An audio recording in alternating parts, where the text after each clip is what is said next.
Are you having a problem charging your iPad or iPhone with the Lightning connector? The Lightning connector is the one used on newer iPhones, starting with the iPhone 5 and 4th generation iPads right up through the current models. Does the charging activity start and stop when you wiggle the wire, indicating that the connection is a little loose? If so, this video offers a free, easy-to-do solution.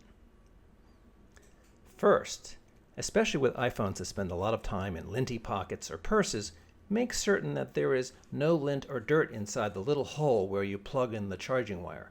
Try blowing into the hole or very gently fishing around inside it with a toothpick or plastic twist tie to remove any collected foreign matter. You can also inspect the hole with a flashlight and a strong pair of eyeglasses or a magnifying glass to see if it is clear of dirt or obstructions. If this first step did not solve your problem, and it didn't solve mine, here's what to do next. We're going to make the connection a little tighter by inserting a small piece of tape into the Lightning charging female connector hole on your iPad or iPhone to make it just a little more snug. I used electrical tape, but you can try another kind, Scotch tape or a thin clear package tape. Might work just as well. Remove the case if you have one on your device.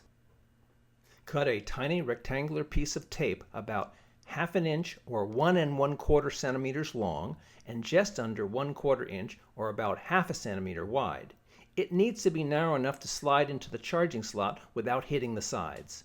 With your device face down on the edge of a table, with the charging port facing towards you, place the tape sticky side down lengthwise into the hole about 1/4 inch. Wrap the 1/4 inch of tape that remains outside the hole around the curved edge of your device down towards the screen. Use either the Lightning connector or a small paper clip or something similar to press the tape down inside the hole so that it is sticking to the screen side of the charging receptacle. Then gently insert the Lightning connector all the way in to make sure it fits snugly, but not too snugly, and also make sure that when you insert it, the tape is not being pulled completely inside and bunching up. My iPad now charges completely without cutting in or out every time. I hope this video solved your problem too.